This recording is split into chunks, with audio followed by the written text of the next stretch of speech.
ఆదివాసీ 9 తెగలలో అట్టడుగున ఉన్న పర్ధాన్, తోటి, కోలం, నాయక్పూడ్ అదేవిధంగా అంధ్, మన్యవార్ తెగలకు రాజకీయ పార్టీలు తగు ప్రాధాన్యత ఇవ్వాలని కోలం సంఘ రాష్ట్ర అధ్యక్షులు ఆత్రం భీమరాం కోరారు. పట్టణంలోని యాదవ్ సంఘ భవన్లో ఏర్పాటు చేసిన సమావేశంలో 5 తెగల ప్రతినిధులు పాల్గొన్నారు. పలు అంశాలపై చర్చించి తీర్మానాలు చేశారు.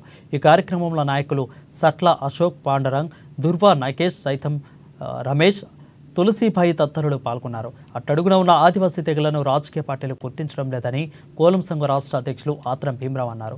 తగిన ప్రోత్సాహం లేకపోవడంతోనే విద్య, ఉద్యోగ, ఉపాధి, రాజకీయ రంగాల్లో రాణించలేకపోతున్నారని ఆవేదన వ్యక్తం చేశారు. వచ్చే పార్లమెంట్ ఎన్నికల్లో 5 తెగల నుండి ఒక నాయకుడిని ఎంపీ అభ్యర్థిగా బరిలో నింపుతామని తీర్మానం చేసినట్లు వెల్లడించారు. ఈ అన్యాయం పైన మరి 5 తెగల భవిష్యత్తు కార్యాచరణ మనం 5 తెగల వారు కూడా అందరూ పెద్దవాళ్ళు అందరూ మేధావులు కలిసి మాట్లాడాలనే ఉద్దేశంతో ఈరోజు ఈ యొక్క హైదరాబాద్లో సమావేశం ఏర్పాటు చేయడం జరిగింది. భారతదేశానికి స్వతంత్రం వచ్చి 75 సంవత్సరాలు అయింది.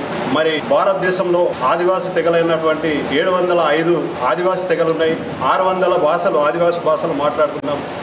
మా యొక్క ఆదివాసులను గుర్తించి ఐక్యరాజ్య సమితి జెనీవాలో 1994లో మాకు ఒక ఆదివాసీ దినోత్సవాన్ని కూడా మా యొక్క సంస్కృతి సాంప్రదాయాలను, మా హక్కులను మాట్లాడడానికి ఒక రోజును కూడా కేటాయించడం జరిగింది. కానీ 1950 నుండి ఏవైతే 9 తెగలు గుర్తించబడ్డాయో ఈ 9 తెగలలో కొన్ని తెగలు మాత్రమే ఈ యొక్క రాజకీయ పరంగా, విద్య, ఉద్యోగ, ఉపాధి అన్ని విధాలుగా కొన్ని ఉన్నత వర్గాల తెగలు మాత్రమే ముందుకు పోవడం జరుగుతుంది.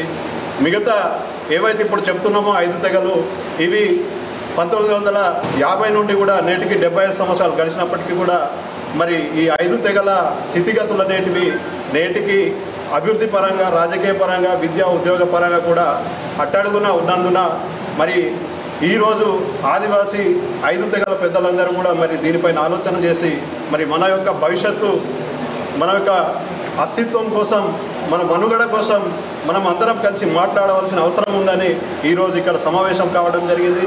ఏదైతే ఇక్కడ ఉమ్మడి ఆదిలాబాద్లో జరుగుతుందో ఈ యొక్క ఒక 2-3 తెగలను రాజకీయ పార్టీలు గుర్తించి మరి వాళ్ళకే ప్రియారిటీ ఇచ్చి వాళ్ళకే ఎంపీలు, ఎమ్మెల్యేలుగా మరి మిగతా నామినేట్ పోస్టులు కూడా వాళ్ళకే ఇచ్చి మరి ఆదివాసులందరూ మా ఆధీనంలోనే ఉంటారు, మేము ఆదివాసులందరినీ కూడా అభివృద్ధి చేస్తున్నాం అన్నట్టు కొన్ని రాజకీయ పార్టీలు ఎత్తుగడలు వేస్తున్నాయి. కాబట్టి మేము ఈ యొక్క రాజకీయ పార్టీలకు